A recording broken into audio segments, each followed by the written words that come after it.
En la aplicación Exa Ecuador usted puede mirar nuestros programas en vivo o verlos cuando tenga tiempo. Descargue gratis la aplicación Exa Ecuador, disponible en App Store y Google Play. No se pierda ninguna de nuestras entrevistas. Descargue Exa Ecuador. 8:09. Sí, estamos saludando ya al señor doctor Gustavo Medina, ex legislador, ex procurador de la República y un profesional que con gusto y satisfacción uno puede recibir porque ayudan a guiar el pensamiento del país.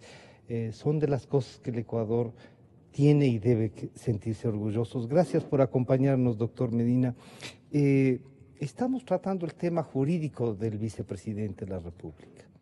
Ha pedido, digamos, vacaciones por el tema del Esto es una primera imagen, pero ya fue retirado de las funciones por parte del presidente Moreno. Una primera apreciación suya de este hecho, tanto de las vacaciones como del retiro de las funciones del vicepresidente Glass. Bienvenido, buenos días. Gracias, Francisco. Primero, permítame agradecerle por esta bondadosa invitación y por sus conceptuosas expresiones.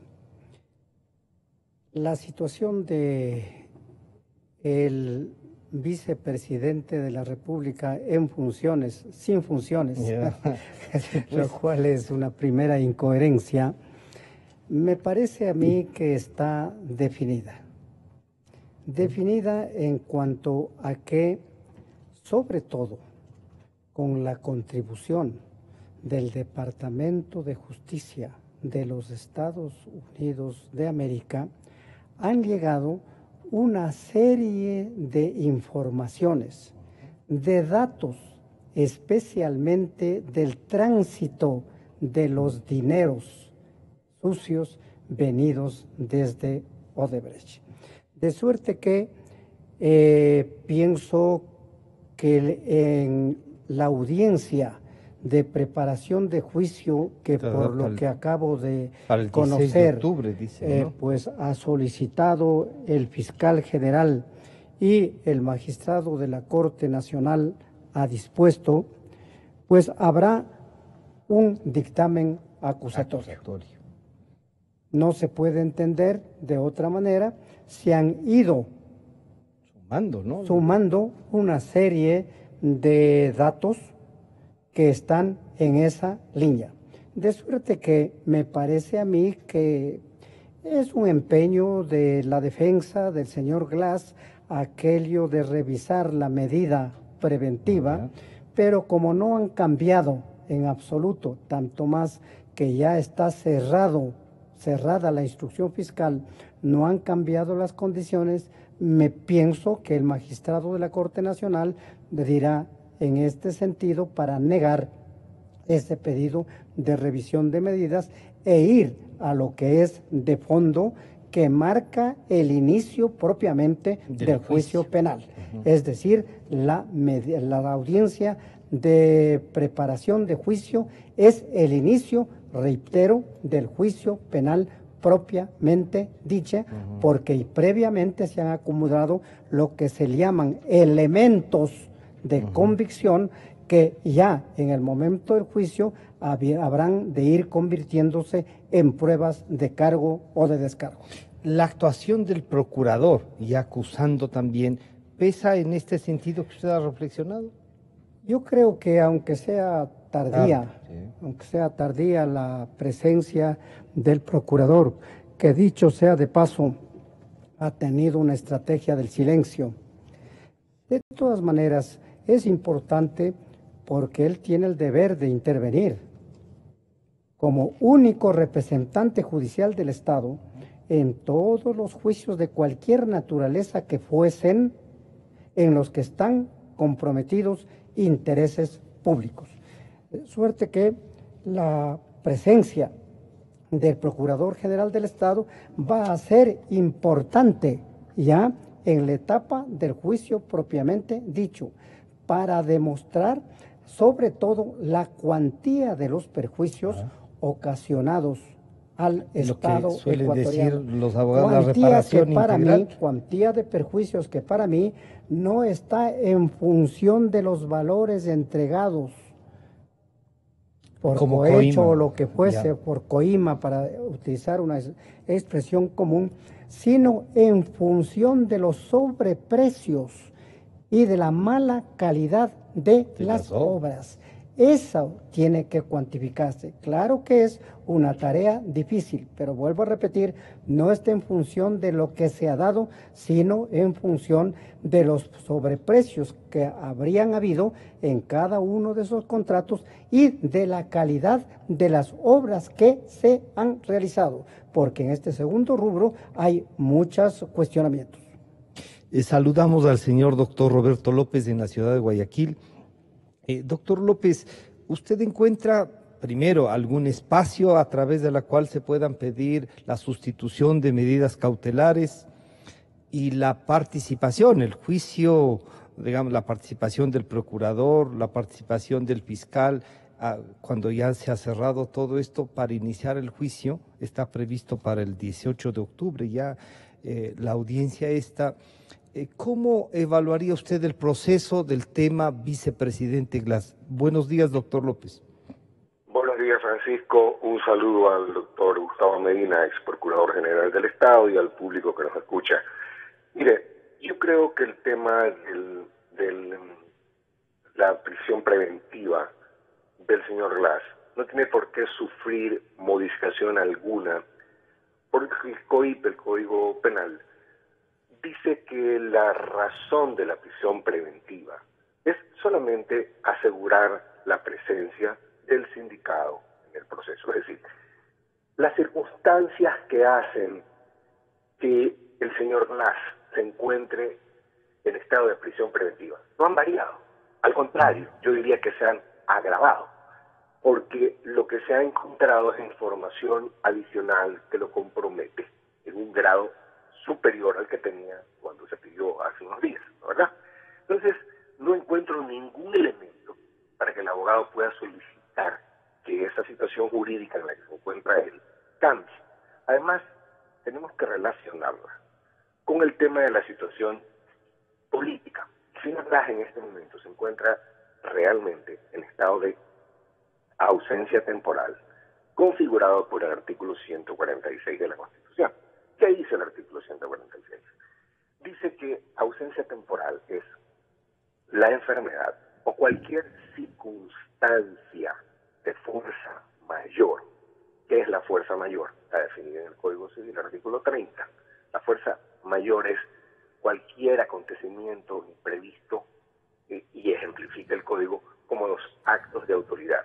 Una orden judicial no tiene ninguna otra característica que no sea el ser un acto de autoridad. Entonces, aquí la norma de remisión, que es la Constitución, que nos reenvía al Código Civil, está perfectamente relacionada y configura una situación jurídica que es de extrema relevancia en este momento, porque el vicepresidente se encuentra exactamente adecuado a lo que define la Constitución como ausencia temporal. Eso significa que si el Congreso, la Asamblea, no lo destituye en el plazo de 3 meses, el señor pasa a ausencia definitiva, porque eso es lo relevante, y el presidente se encuentra habilitado constitucionalmente para remitir la terna al Congreso, reemplazándolo, porque es una vergüenza nacional que tengamos un vicepresidente en la cárcel, ¿ya?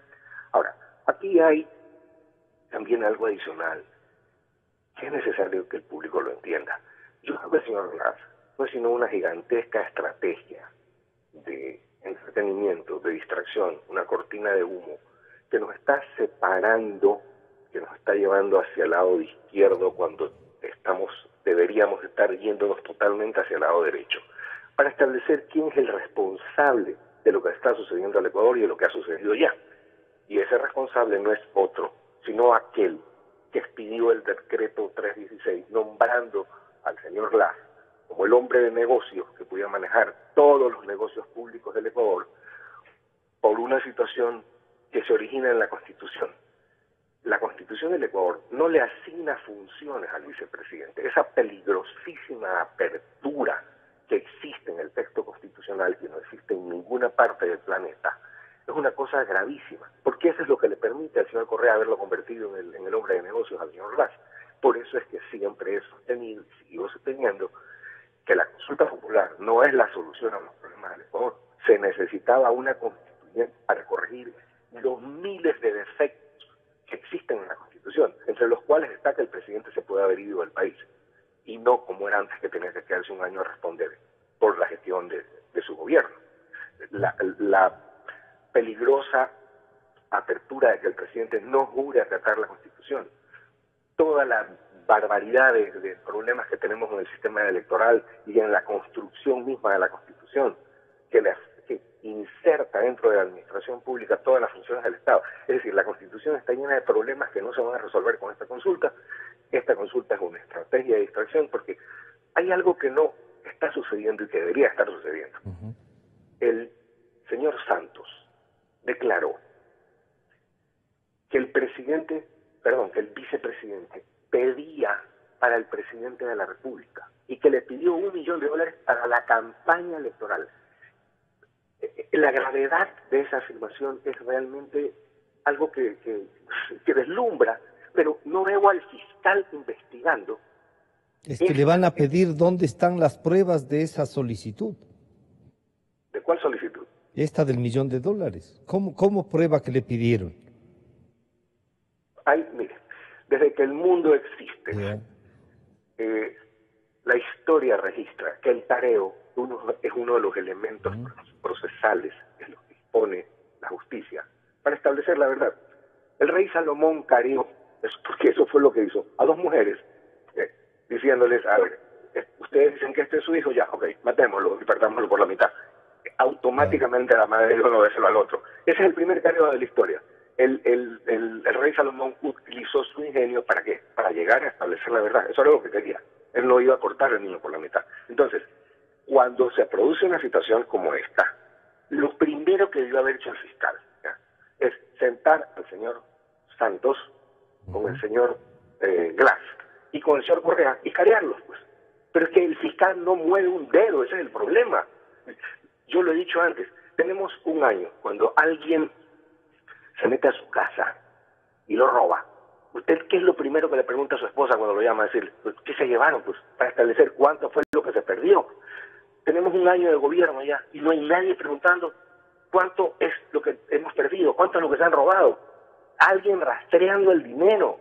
Tenemos inmensas necesidades en este país y no hay nadie moviendo un dedo en la fiscalía. Hay análisis de investigación financiera. ¿Qué hacen? ¿En qué trabajan? Entonces, yo veo una gigantesca montaña que nos conduce hacia el señor Glass, pero no estamos haciendo nada por ir a los países donde se supone que debe estar la plata y para hacer las gestiones necesarias y traerla al país. Y ya se fue el año 2017, pues, ¿no? Entonces, veo esta gigantesca maraña de distracción, todos vamos a Glass y nadie va a traer al responsable, que es Correa, quien acaba de ser acusado por Santos de pedir $1 millón. Además, hay otra cosa, pues.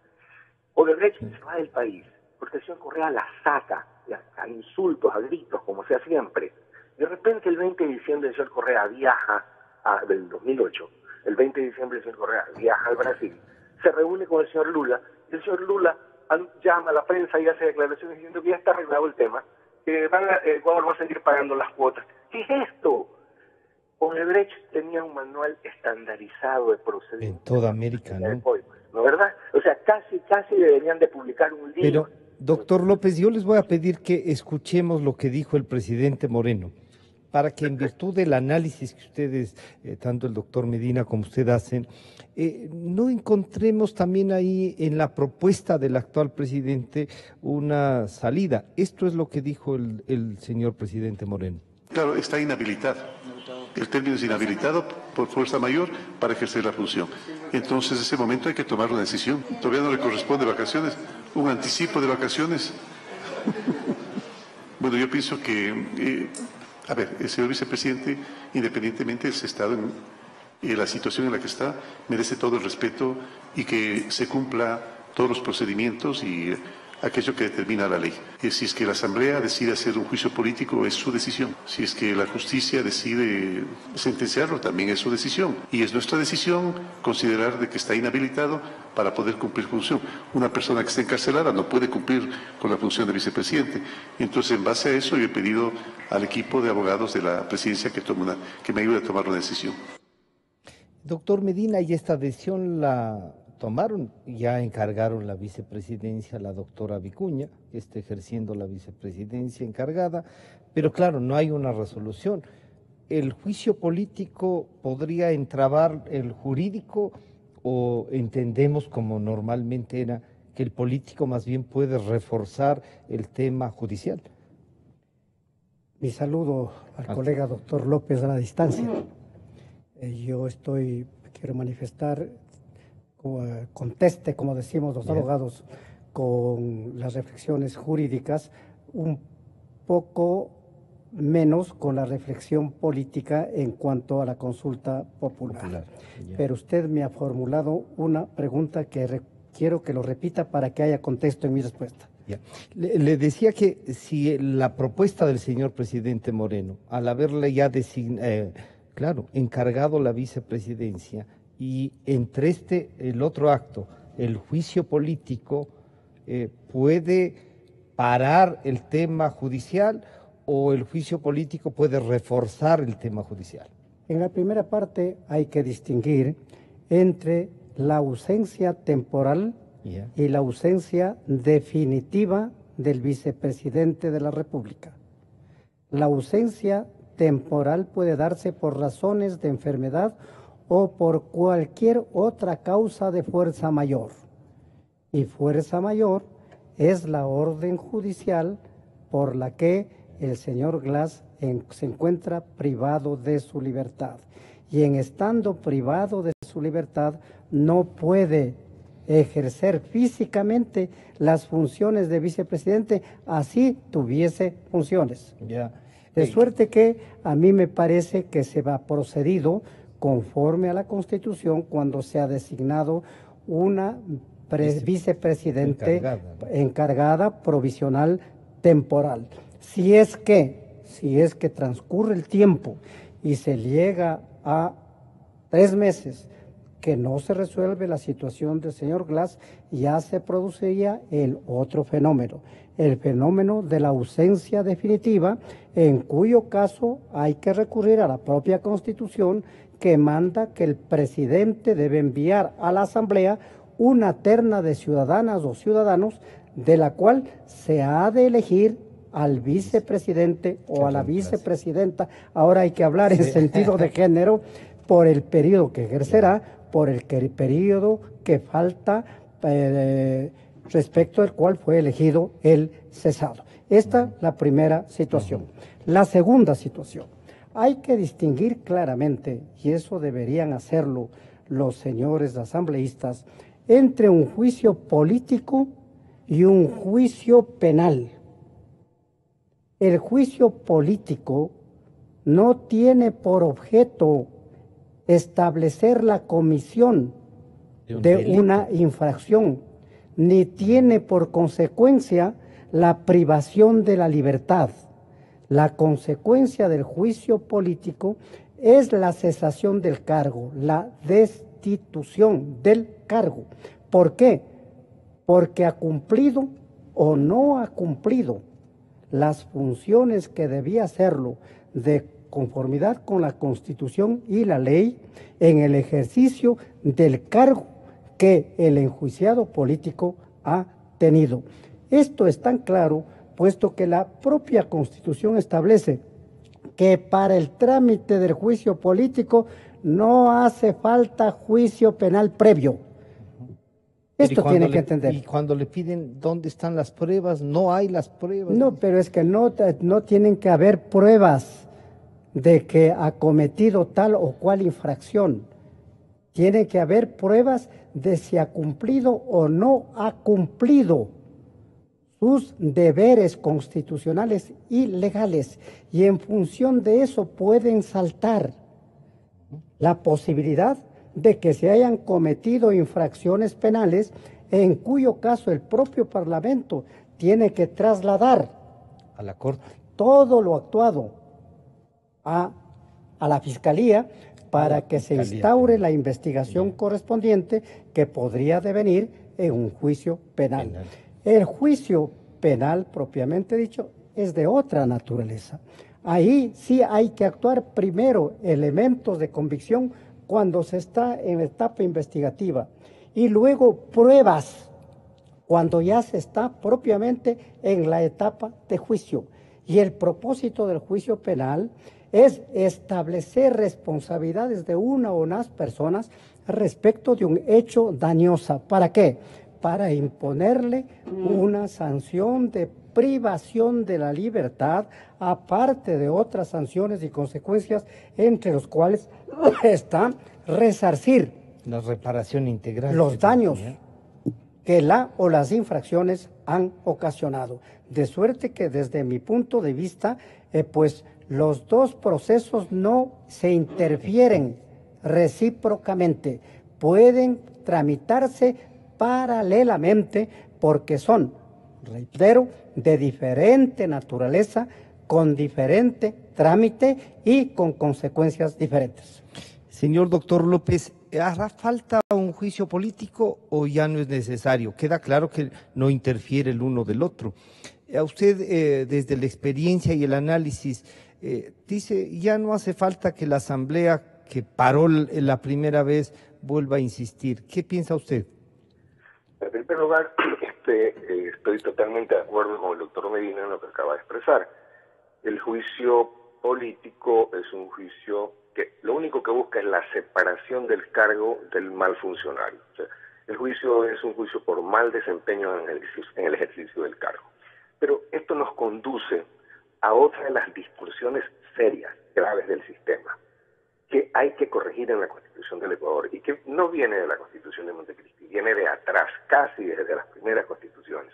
Me parece que en 1835 ya está dañado el sistema. ¿Por qué?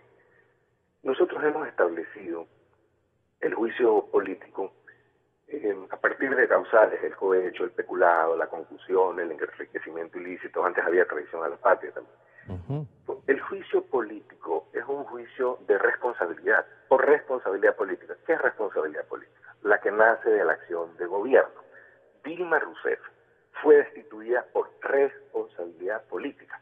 El bicicleteo financiero que ella había hecho en Brasil no estaba estipulado como causal de destitución y la destituyeron por eso. Entonces, ¿qué nos enseña esto?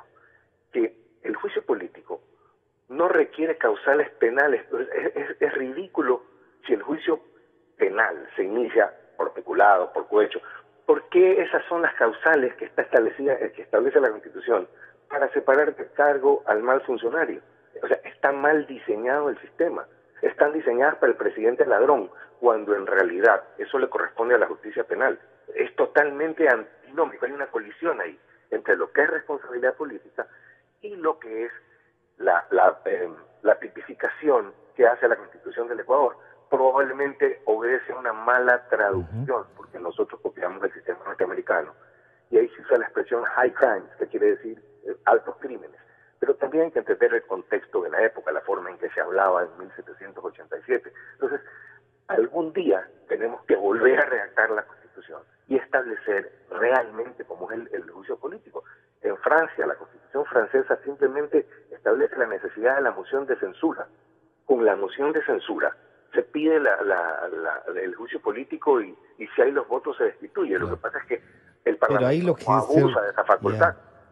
Como en el caso de Dilma Rousseff, por ejemplo, simplemente era imposible sostenerla y la destituyen por responsabilidad política. Así es como se diseña el sistema. Y no creo que tengamos discrepancias en esto, el doctor Medina y yo, porque prácticamente vamos por la misma línea, ¿no? Aquí lo que procede con el sistema mal diseñado, mal construido que tenemos, igual, es la separación del cargo mediante el juicio político, porque esa es la figura, la única figura mediante la cual se puede separar del cargo a este vicepresidente preso que tenemos, que es una vergüenza nacional. Esto hay que cortarlo por las ramas ya. Pero usted cree que entonces sí es necesario el juicio político, porque algunos dicen, vean, ya no quiere la asamblea, tienen mayoría, no lo hagan ni júzguenlo, y vamos por la ausencia definitiva. No. Es una vergüenza caer en una causa por defecto, vamos a decir. Yeah. Hay que destituirlo porque esa es la demostración de que un funcionario público que hace lo que ha hecho el señor Glass no puede seguir manteniendo su cargo. Esa es la razón, es la señal a la colectividad de que el señor merece ser destituido y que la asamblea tiene que hacer su trabajo. Es un mensaje, si usted quiere, de confianza a la sociedad civil, diciendo, señores, estamos haciendo lo que procede, no nos estamos yendo por el escurridizo sendero de esperar que se cumpla el tiempo para que se produzca. El señor no tiene que ser separado por ausencia definitiva, tiene que ser separado del cargo por juicio político, por mal desempeño, por haber abusado de sus funciones.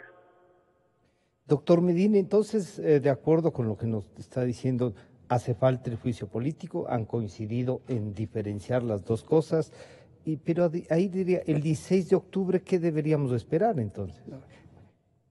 Es necesario el juicio político para producir la consecuencia que hemos señalado, la separación del cargo de del vicepresidente de la República. Ese es el camino más corto y más directo, porque el juicio penal siempre va a demorar muchos meses, por más que se le haya dado primerísima prioridad, porque en la fecha de octubre de este mes empieza el juicio penal propiamente dicho. Eso tiene un trámite, tiene que llegar a sentencia. Si la sentencia es absolutoria o condenatoria, hay posibilidad de interponer recursos que podrían terminar en el recurso de casación ante la Corte Nacional. Y entre estas y otras, naturalmente van a pasar muchos meses. Mientras tanto, la situación política del país requiere clarificarse, al menos en eso.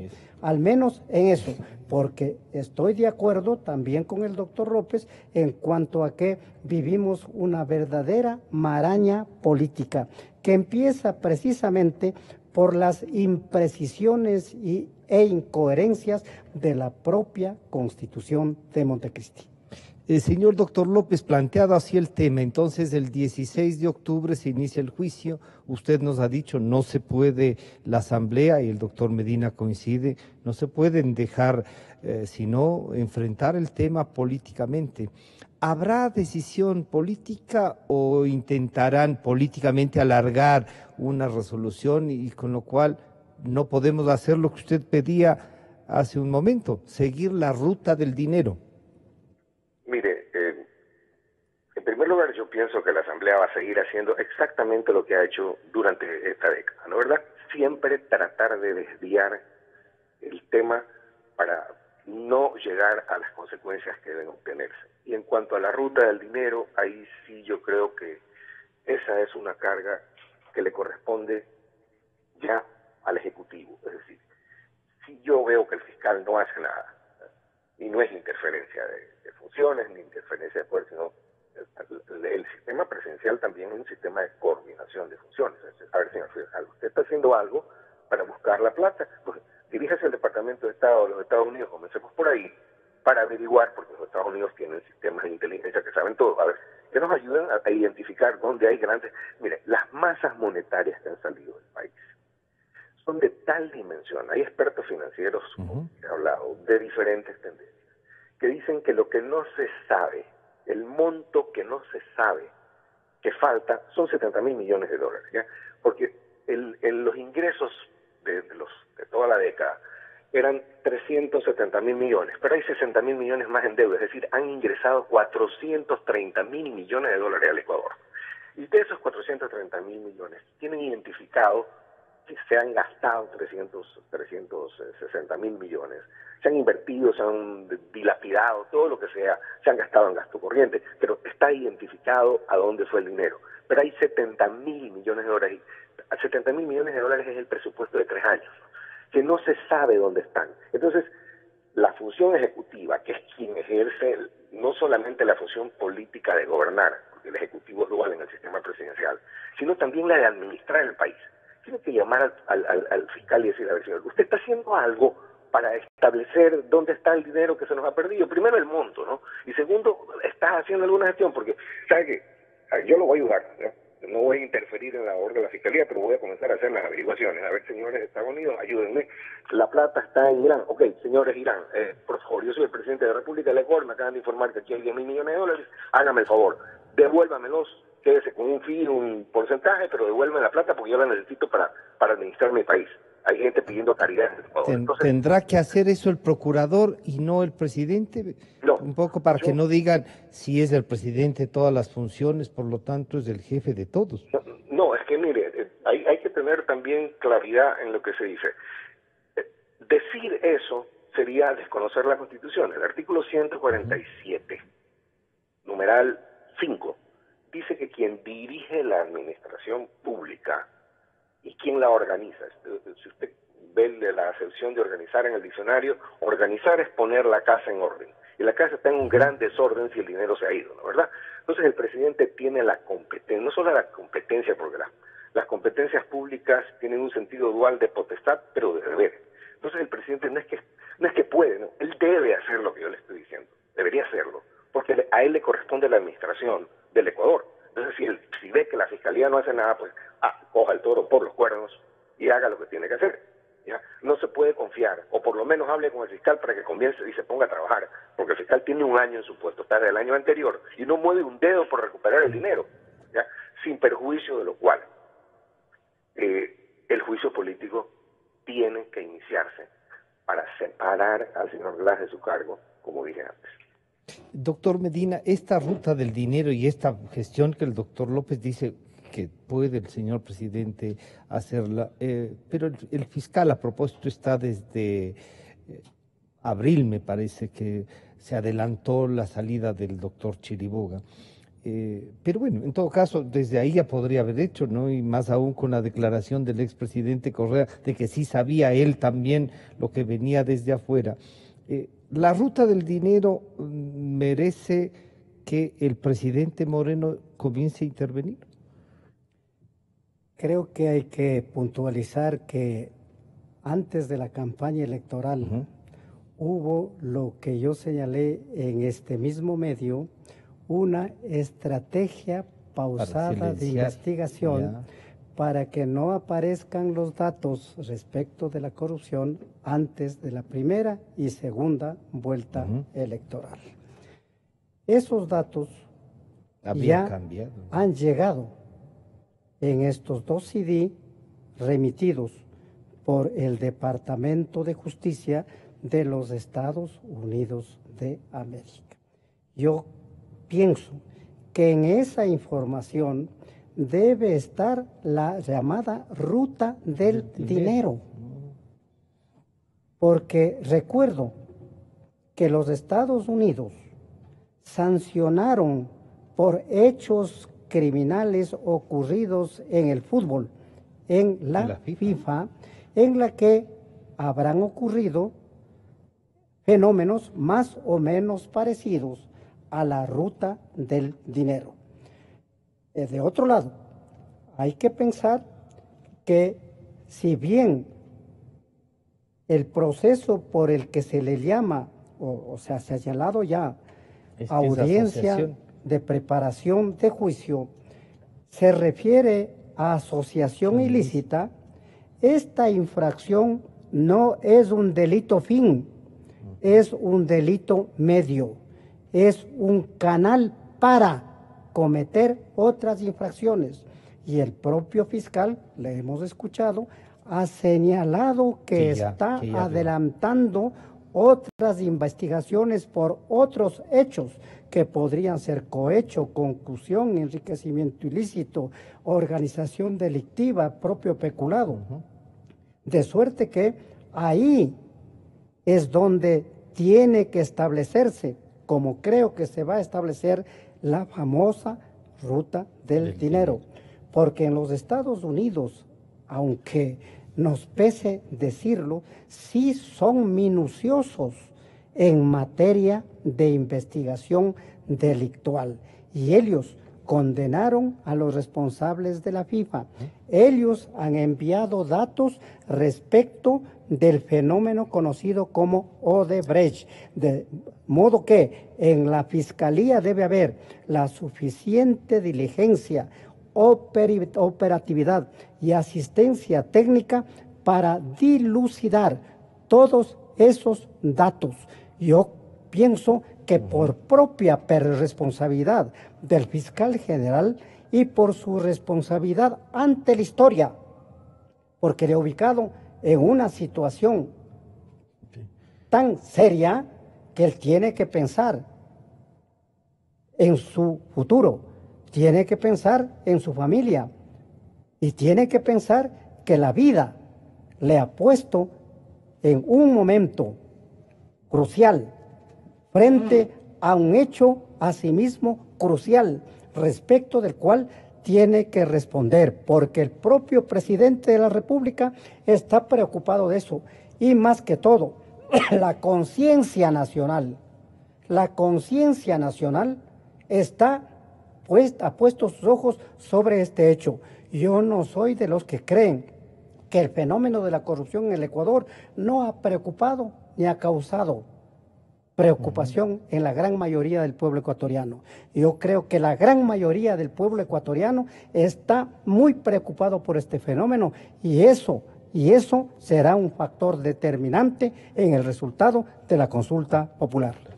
Señor doctor López, ¿se puede vincular esta lucha, esto que ofreció el señor presidente Moreno, hacer la cirugía mayor, con la consulta, vinculándola a la lucha contra la corrupción y adicionalmente a eso, diríamos, esta ruta del dinero, ¿se la podrá encargar alguna empresa, como dijo el señor presidente? Mira, yo creo que hay que hacer todo aquello que nos conduzca a hacer efectiva esa expresión del presidente que dijo hay que rastrear el dinero. Eso hay que aterrizarlo de alguna manera. Ya no se puede quedar solamente en un enunciado lírico. Y en cuanto a la acción de la Fiscalía, pues sí, concuerdo. O sea, el fiscal debe interpretar el rol que le ha asignado la historia y hacer lo que tiene que hacer, que es hacer su trabajo, ¿ya? Y no lo está haciendo. Y no encuentro la forma de presionarlo para que lo haga, porque no lo hace, ¿ya? En cuanto a la vinculación de la lucha contra la corrupción con la consulta popular, yo diría que, mire, la historia de lo que es una consulta popular en el planeta nos ilustra un poco del sendero también desviado que tenemos nosotros.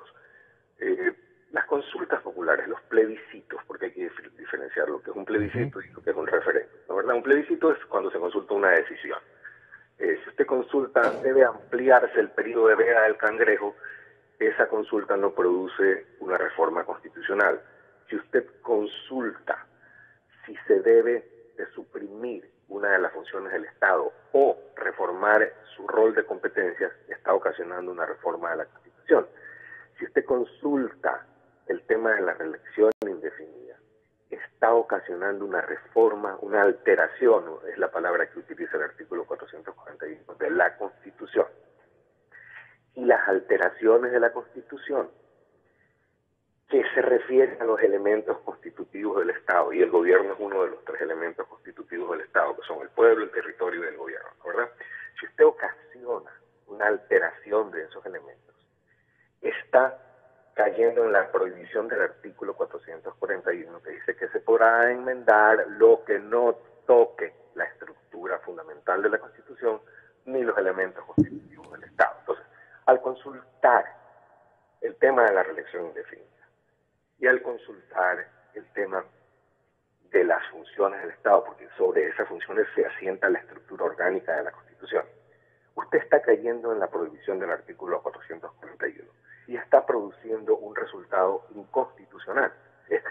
Y cuando me dicen, no, pero es que el pueblo es la voz de Dios, y entonces el pueblo es el que tiene... Sí, el pueblo tiene que decidir, pero los gobernantes tienen que hacer que decida bien, porque el pueblo fue el que aprobó la Constitución de Montecristi, donde dice que no se puede consultar lo que el presidente está consultando. Entonces ahí para mí hay una falla de los asesores jurídicos. Pero lo que le están eso. Doctor López, pero ahí le están diciendo una cosa que es importantísima, que es una enmienda, y claro, ahí uno dice, ¿y por qué no trataron las 16 enmiendas de diciembre del 2015? Porque están diciendo, fueron inconstitucionalmente tratadas de esas enmiendas en la asamblea que culminó en mayo. Pero por supuesto que esas enmiendas fueron... Fíjese lo grave que es lo que usted me acaba de señalar. Por ejemplo, la Contraloría del Estado, General del Estado, demandó las enmiendas porque le quitaron la competencia de control, le destruyeron la competencia de control, a tal grado que el Contralor demandó, ¿ya? El no hacer la consulta sobre todos esos otros aspectos que dañaron la institucionalidad ecuatoriana es gravísimo. La Contraloría va a seguir con las competencias destruidas. El argumento del Contralor es que no podía hacer su trabajo porque fíjese lo grave que es. Entonces esta consulta, y yo la veo de verdad, y cuando veo que me dicen nunca más los niños van a tener que soportar la prescripción, a ver, eso no era necesario consultarlo, pues la prescripción de los delitos está en el Código Penal, ¿no es verdad? Entonces, si usted quiere hacer algo por los niños pobres del Ecuador, pobrecitos, o sea, reforme pues la prescripción, acaso el presidente no tiene iniciativa. Entonces, cuando yo veo que me están manipulando a base del sentimiento, pues eso es confiar, o sea, no me gusta que me vean la cara. Entonces, algo hay en esa consulta que lo que está tratando es de captar la simpatía popular, y entonces ahí vamos a lo que le decía al comienzo. Los plebiscitos son siempre actos de poder en los cuales el gobernante le traslada al pueblo la decisión. Por ejemplo, en Gibraltar, el gobierno inglés, un gobierno muy fuerte, y el gobierno español se habían puesto de acuerdo para que existiera soberanía compartida, y el pueblo dijo, no queremos. ¿Ya? En Quebec les consultaron si debían separarse del Canadá. Es decir, son decisiones trascendentales, una decisión, una sola, porque es tan compleja y tan importante la cuestión que se pregunta, que no se hace un cuestionario como aquí. Este es el único país del mundo donde se hace un cuestionario. Un referéndum no es un cuestionario, es una decisión que se consulta a través de un texto legal, y un plebiscito es lo mismo. Entonces, cuando yo veo esta manipulación, ¿ya?, para lograr la simpatía, el respaldo popular, realmente... legitimarse, ¿no? Sí, porque nos están utilizando otra vez, igual que en el gobierno anterior, para legitimar el gobierno. Así lo han hecho todos. Acuérdense la consulta que hizo Fabián Alarcón cuando destituyeron a Bucaram. Bucaram fue destituido en juicio político, violando todas las garantías del debido proceso. Yo estoy simplemente analizando la cuestión jurídica. Entonces, el pueblo se equivocó cuando legitimó la presidencia interina de Fabián Alarcón, porque eso era totalmente improcedente. A Bucaram debieron, por último día, simplemente seguir el procedimiento establecido en la Constitución y destituirlo, si querían destituirlo. Pues no como lo hicieron, pues sin juicio político. Entonces, cuando uno ve que se utiliza un mecanismo que siempre ha sido tradicionalmente utilizado en beneficio de la población, le acabo de decir, en Gibraltar decidieron no soberanía compartida, en la isla de Chipre si querían lo mismo, soberanía compartida. Si usted analiza la historia de los plebiscitos a nivel mundial, va a ver siempre que se trata de un asunto trascendental, anexiones territoriales, cuando Hitler anexó Lorena y Alsacia, me parece, en la Primera Guerra Mundial. Después se les preguntó y volvieron a Francia. Es decir, son cuestiones trascendentales, pero una sola cuestión, no un cuestionario de 20 preguntas como se hace aquí, que es una locura. Entonces, en vez de utilizar, y eso es otra falla de la Constitución, que nunca ha establecido la diferencia entre plebiscito y referéndum, y que se trate de una sola cuestión trascendental. Entonces, cuando vemos que se utiliza esto para legitimar al gobernante y no para absolver las necesidades y los derechos ciudadanos, tenemos que desconfiar. Qué pena. Doctor Medina, ¿usted compartiría esto de que la consulta está planteada puede volverse inconstitucional por las preguntas que tiene? Es duro lo que acaba de decir el doctor López. Personalmente creo que el punto o la pregunta que se refiere a la supresión constitucional de la reelección definitiva para volver al texto que dicen el espíritu de Montecristi, es decir, a la reelección por una sola vez, consecutiva o no, no hace sino rectificar lo que se hizo en diciembre del 2015 vía Asamblea Nacional para evitar la opinión del pueblo, porque no se tenía la convicción de que el pueblo puede aprobar al menos ese punto. De suerte que si seguimos esa línea, no podríamos hablar de que esta supresión de la enmienda en ese punto resulta inconstitucional, porque la Corte Constitucional en ese momento dijo: esto no afecta a los elementos del Estado, porque los elementos del Estado están entre el artículo 1 y el artículo 9 de la Constitución. Además, lo que era involución de derechos era establecer la reelección indefinida, que afecta a un principio fundamental de la democracia, que es la alternancia o alternabilidad, que descansa en la concepción republicana de nuestro Estado. Nosotros no vivimos en una monarquía, vivimos en una república, y las autoridades nacen de la voluntad popular. Si ayer vía Asamblea Nacional hicieron una enmienda de esta naturaleza, yo sí creo que el pueblo ahora puede rectificar ese error. Estoy de acuerdo, eso sí, con el doctor López en cuanto a que los constituyentes de Montecristi no distinguieron lo que en la doctrina político-constitucional es muy simple. Consulta popular, expresión genérica, que se expresa a través del plebiscito, por la vía del plebiscito, para que la autoridad consulte al pueblo cualquier asunto de su interés. Referéndum, consulta al pueblo sobre asuntos jurídico-normativos. Y ahí se ponen los textos. Y ahí tiene que necesariamente ponerse los textos. Yo creo que es posible en este momento al menos rectificar eso que no se hizo con la voluntad del pueblo ecuatoriano.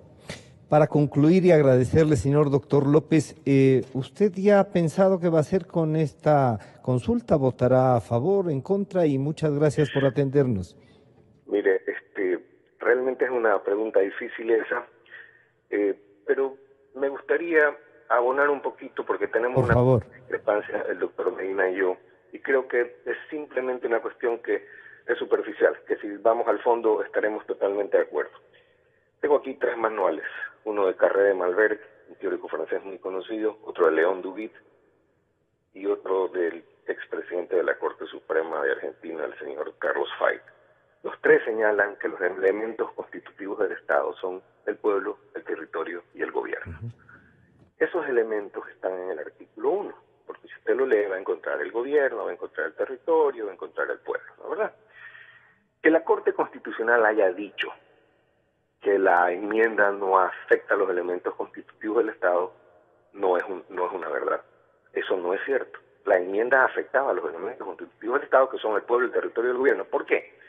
Porque si la Constitución anterior decía, el espíritu de Montecristi, el presidente podrá ser reelecto por una sola vez.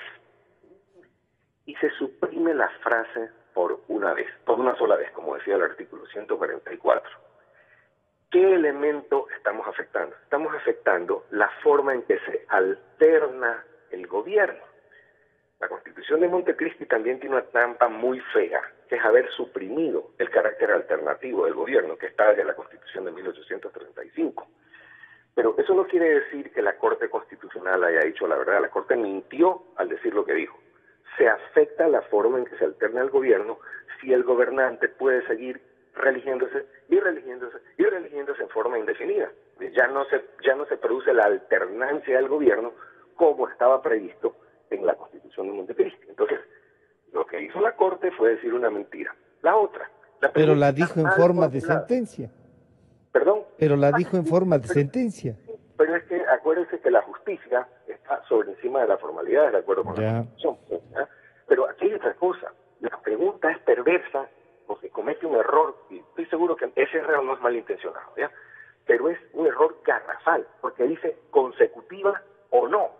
Perdónenme, si lo que queremos es precisamente evitar el abuso del gobernante que se reelige aprovechándose de toda la maquinaria estatal para posicionarse encima de los otros candidatos, viajando a 8 provincias en helicóptero en el mismo día, como decía el señor Correa, cuando los otros candidatos tienen que andar en burro, pues, de un lado al otro del país.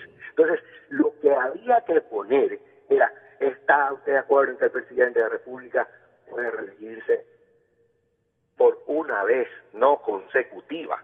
Entonces la pregunta lo que hace es volver al esquema de concentración de poder, al poner qué bonito el juego de palabras, consecutiva o no. Consecutiva no quiere decir nada, nada, absolutamente nada, porque puede ser consecutiva o no puede ser consecutiva. ¿Cuál es la gracia de poner esa frase? Gramaticalmente ninguna. ¿Ya? Es un juego de palabras al que nos tienen acostumbrados para distraernos y enredarnos. Tenían que haber puesto la frase, podrá ser electo por una sola vez, no consecutiva, porque esa es la forma de hacerlo correctamente. Hay un antecedente. En los Estados Unidos, por ejemplo, el presidente puede reelegirse en forma consecutiva, pero es que allá no abusan como aquí, pues. Allá los presidentes no hacen lo que pero hacen. Una sola vez también. En un país como por una sola vez. ¿Ya? Y eso tiene su origen en una enmienda constitucional, me parece que es la número 27, porque el señor Roosevelt se había elegido 3 veces y quería reelegirse por cuarta vez. Dijeron, no señor, ya basta, pues ¿hasta cuándo? Usted ha sido muy buen presidente. Se murió en el camino, pero el punto, y no pudo reelegirse a la cuarta. Pero el punto es que la reelección es una institución sumamente delicada en un país como el Ecuador, donde hemos visto el abuso institucionalizado durante 10 años. No podemos ir a posicionar un sistema que lo único que hace es perennizar al abuso. El presidente puede reelegirse, pero por una vez, no consecutiva, por favor. Entonces, yo creo que ese solo hecho... ¿Ya le está haciendo dudar a usted el voto? Sí, exactamente. Pese a que estoy totalmente de acuerdo con el doctor Medina, porque ahorita estamos con un sistema que permite la religión indefinida. O sea, esto es gravísimo. Ahora, ¿cuál es el problema? Suponiendo que nos pusiéramos de acuerdo en la discrepancia que tenemos. Él dice que la consulta es constitucional, yo sostengo que es inconstitucional porque toca uno de los elementos constitutivos del gobierno. Yo creo que si nos sentamos 2 horas a conversar nos podremos de acuerdo. Pero el punto es que, supongamos que fuera como digo yo, y que la consulta fuera inconstitucional. ¿Qué ocasionaría si fuese así? ¿No? Esto ocasionaría que al elegir las nuevas autoridades elegidas en forma inconstitucional, que nacen de una consulta inconstitucional, la elección, la designación de las nuevas autoridades sea inconstitucional y lo que actúan esas autoridades sea inconstitucional, es decir, vamos por el despeñadero de la inconstitucionalidad en vez de volver a lo que son los países desarrollados. Estamos realmente a África, sí, es decir, como Angola, Bután, no sé, cualquier país de estos, cuando abonamos el terreno de la inconstitucionalidad, existiendo procedimientos. El procedimiento es la convocatoria de una asamblea constituyente, porque son tantos los aspectos que hay que corregir, que esta consulta no resuelve nada. Y yo estoy seguro que el doctor Medina, que es un jurista, sobre todo un jurista, porque las palabras que yo escucho son las del pensamiento jurídico, cuando él habla igual que yo creo que si nos sentamos a analizar el tema, van a encontrar una salida. Millones de problemas que hay en la Constitución. Vamos a llegar a la conclusión. Y les comprometemos a que sigan conversando también. Se nos está yendo el tiempo, doctor López. Muchísimas gracias. Gracias a usted por compartir. Y a usted, gracias, Francisco, por la invitación. Gracias a usted. Doctor Medina, concluyamos. Queda pendiente un diálogo con el doctor López también. Encantado. ¿Y usted ha decidido ya el voto? Yo votaré sí. Aunque estoy consciente de que la consulta es insuficiente. Yo personalmente habría querido que se deje sin efecto todas las enmiendas de diciembre del 2015, entre las cuales hay el aspecto al que se refirió el doctor López, es decir, la castración a la Contraloría General del Estado, privándole de la facultad de auditoría de gestión que es la esencia del control, porque hay que controlar la inversión de los recursos públicos en función de cumplimiento de objetivos, y eso se lo castró. Pero no obstante eso, yo votaré sí, porque creo que de todas maneras, siendo como es del todo insuficiente esta consulta, no podía tampoco en una consulta pues comprender la cantidad de temas que hay que abordar en este país. De todas maneras, sí creo que abre alguna ventana hacia la recuperación del Estado de Derecho.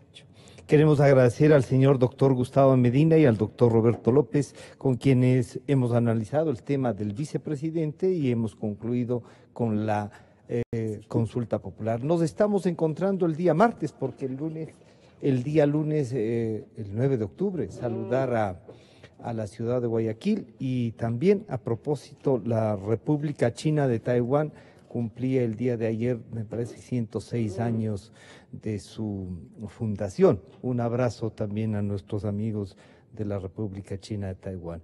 Nos encontramos el día martes.